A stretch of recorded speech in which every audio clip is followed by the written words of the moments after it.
Welcome to Smooth Stones, a podcast for moms raising children on earth while remembering their babies in heaven. Come on in and let's chat. I'm Amy Watson, and I'm so glad you're here. What's going on out there? How are you today? What are you up to? I wish you could tell me back. Are you folding laundry? That's my favorite time to listen to podcasts. Folding laundry, going for a walk, although it's been freezing here, so I have not been outside as much as I wish I was. But whatever you're doing, I hope that you're just giving yourself this little bit of time to recharge and maybe learn something new, look at life a little bit different. And I really want you to be able to find joy in your life after loss. That's my goal. That's why I'm here. If there's anything I can do for you, come and talk to me on Instagram at amy.smoothstonescoaching. I answer all my own DMs. I am hanging out over there. But today we are going to talk about jealousy. And I just wanted to say that in this podcast, I'm going to give you lots of tips. We've got so much good information, but I don't know your specific situation. So if you do have jealousy as a problem in your life and you want to let go of it and improve your relationships and really just get relief from obsessing over what other people have, you have to come and work with me. That's where the real magic happens, because you can make progress a lot faster when someone outside you can show you what's happening in your brain. So all you got to do is go to smoothstonescoaching.com. There's a button right on the homepage. It says book a consult call. It's so easy. You just pick a time that works for you. We're going to meet on Zoom and let's talk about what you're jealous of and how to heal that. All right. You know that I love looking up a dictionary definition, but today I'm not going to read you any. I just wanted to talk a little bit about jealousy and envy, because when I was thinking about this subject, it's kind of a question like, are they the same thing? We kind of use jealousy as this term that more often than envy, but do jealousy and envy show up different for you, or are they just the same? Of course, words always have meanings that we've assigned to them, but since we're doing this deep dive on jealousy, I want to make sure that you see there is a slight difference. And I really encourage you to increase your emotional vocabulary. It helps so much in your self-coaching. And if you're working with me, there are amazing emotion wheels on Google, like just Google emotion wheel or emotions list. And just notice there's like hundreds of emotions, but we really just kind of stick with the same, 5 to 10 emotion words. So getting to know your emotions is a good thing. It's always going to help you identify what's going on for you.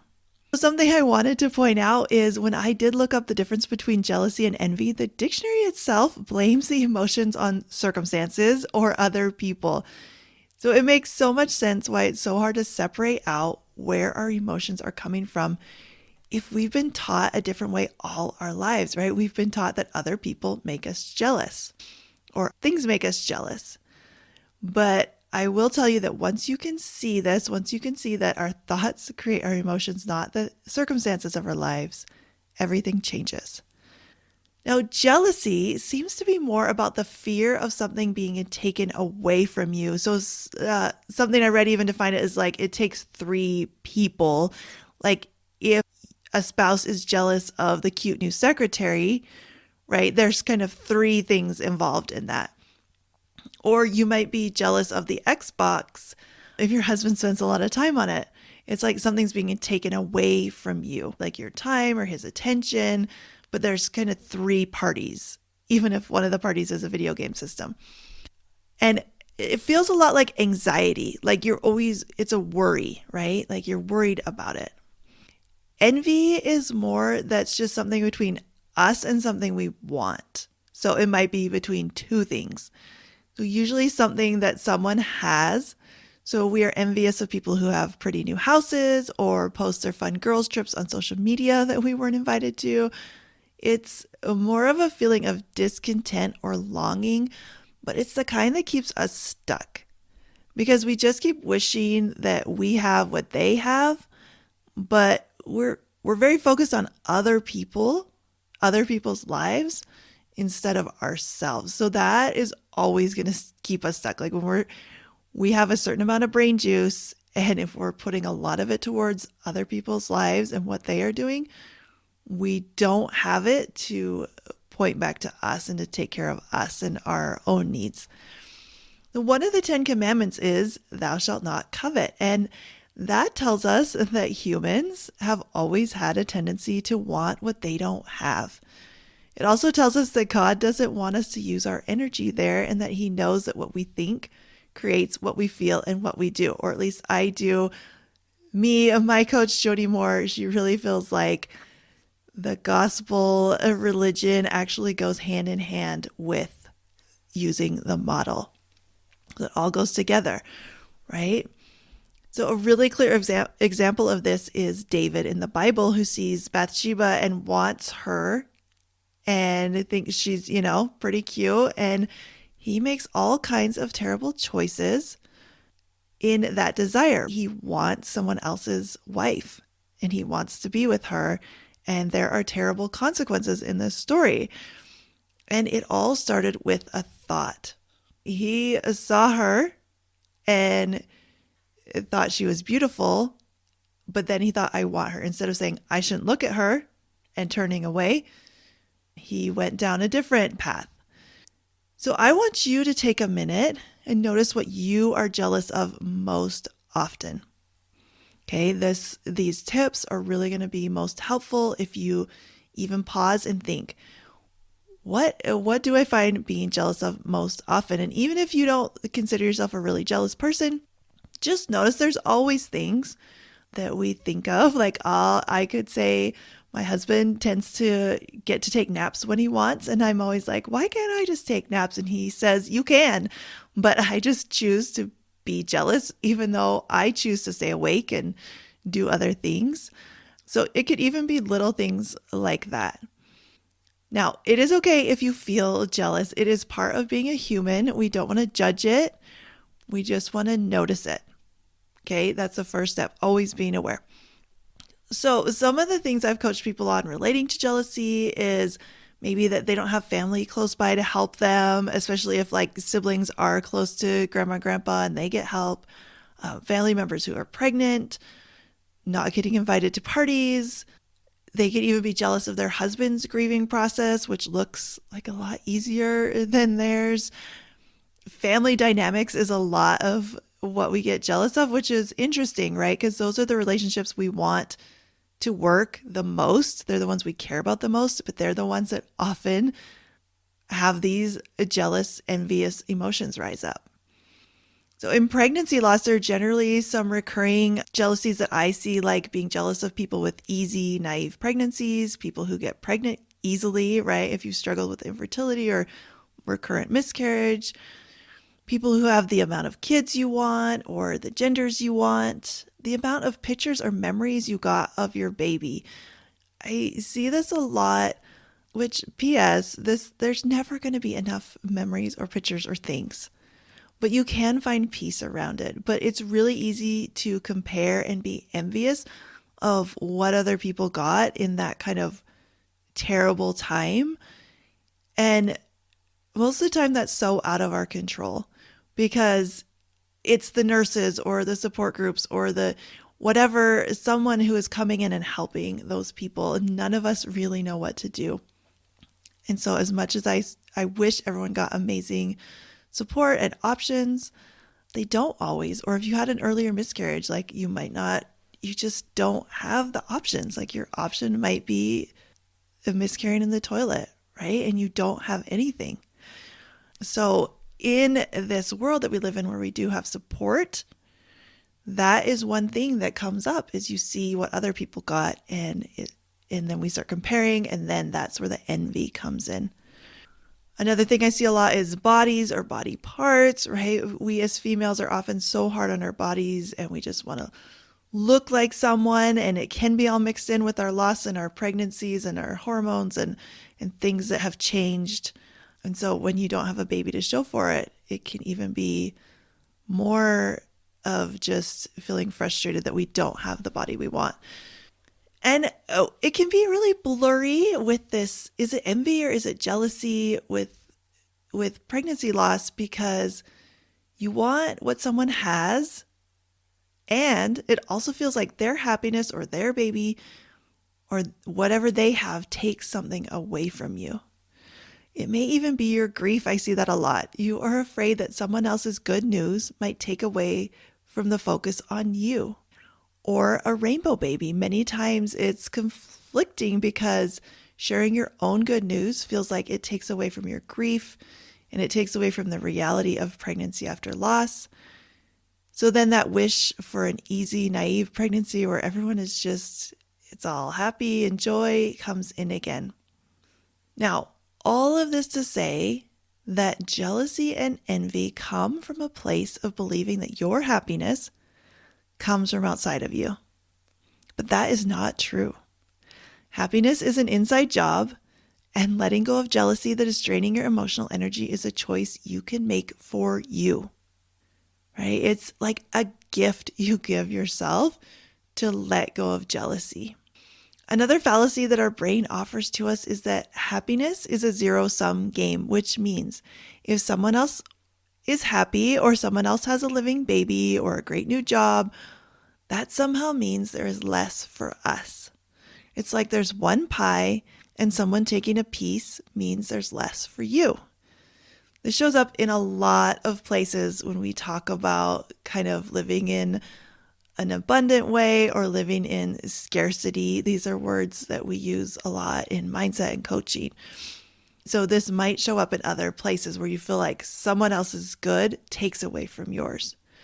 But the truth is, we each have our own pie. There is pie enough for everyone. And some are strawberry rhubarb, and some are lemon meringue, and some are coconut cream. And you just get to enjoy your pie.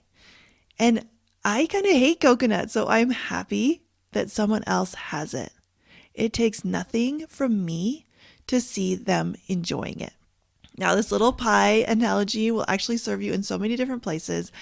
But for jealousy, I just want to illustrate that no one can take anything away from you. It's not a competition. It's not a zero-sum game. We all can have exactly what we need. What would be different if you allowed yourself to believe that, especially if you have a habit of feeling jealous or envious? It will take work. You have to keep reminding yourself that there is no threat to you until your brain settles down and believes it, but it is possible. Now, the cure for jealousy is gratitude. There are people in this world who have, by our standards, nothing materially, and yet they are often the happiest people. And those people who have nothing often have really, really hard lives. They work hard. They have bad things that happen to them, but they're still happy. And there are people in this world with everything who are absolutely miserable. Our thoughts create our emotions, not what we have or don't have. When I say gratitude, I don't mean being fake positive or like, I have 3 living kids, I shouldn't miss my baby. I mean deep down, looking at your life and giving your brain the job of noticing all the good. And it is there. After Lauren died, we had friends who made beautiful caskets and we were able to get one for her. We were so grateful for that and many other tender mercies that came together at that time. We were also absolutely devastated, but there were still things to be grateful for. And seeing those things, both big and small, really helped us in that first, really crazy week. And as we've gone on through life, almost 9 years now. Another thought that really helps with jealousy is no one escapes the 50-50. And what I mean by that is everyone's life is going to have half positive and half negative emotions. So when you look at someone and their life looks perfect, or you notice that your brain is fixated on what they have, know that they have problems too. A few episodes ago, I interviewed Emily Ann Adams, who wrote an entire book on trials just by interviewing people in a small area near her, and she had no shortage of stories to include. When you feel that green-eyed monster rearing its head, you just need to remind yourself that no one has a perfect life. And I also find that the closer you get to people, the more you're going to find that to be true, right? Like it's very easy when you see someone's social media life to believe that everything is perfect and their house is always clean and their family always matches. But the more you get to know people, the more you really dive into your focusing on yourself and just recognizing the way humans are, the more you're going to find out that it's never exactly what people present. And that's okay. So I want you to try this exercise in your life. Just play with it. Look at how everything is 50-50. And things are hard. Like it's hard either way. Having kids is hard and amazing. And having no babies in your arms is hard. And also, it can be amazing. Having a great career is hard. And being a stay-at-home mom is hard. Having an old car that breaks down is hard, and having car payments is hard. Now, this is a little personal example I added in from this week. Our old van finally was just so unreliable, and we had to replace it because we just didn't feel like it was safe for our teenagers to drive. And I can tell you, this is not a good time to get a deal on a little car for your kids to drive around town. So I hope that your cars are all working well. But, it's nice. It's nice because I spent a lot of energy worrying that I was going to get a phone call from my daughter that the car had died. And now I don't have to do that. But now my brain wants to worry about getting a call that she's hit a deer in the new car. So that's just what brains do. We just love ourselves through that. We just notice how our brains like to focus on the negative. They like to complain. And there might be people that are jealous that she has a new little car. I mean, a new used car, of course. But yeah, they're not paying those car payments like we are. So it's just 50-50. And the more you just look around and play with it, the person that has the super clean house, they probably spend a lot of time cleaning. And so you don't need to be jealous of that, right? If you choose not to spend all your time cleaning, and they might be jealous that you aren't like obsessively cleaning all the time or getting after your kids. They might wish they could be more like you, and you might wish you could be more like them. But if you just understand everything is like that, it's so much easier to let go of the jealousy. And it's okay though, if you're struggling, it's okay that things are feeling hard. It's okay you're sad about things in your life. When we talk about everybody has hard, we want to feel those negative emotions. We want to allow for them. They're not a problem.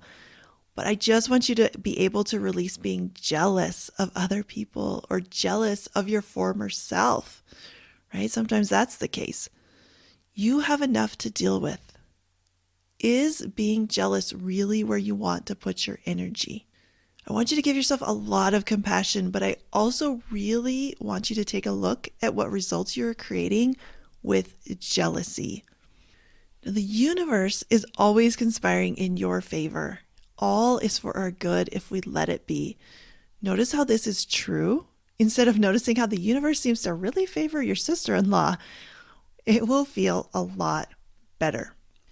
You are the author of your story. You get to tell it however you want. Do you want to tell a story about how everyone has it better than you and how their happiness robbed you of yours? Or do you want to tell a story where we all get our own happy ending after lots and lots of adventures, setbacks, triumphs, and failures?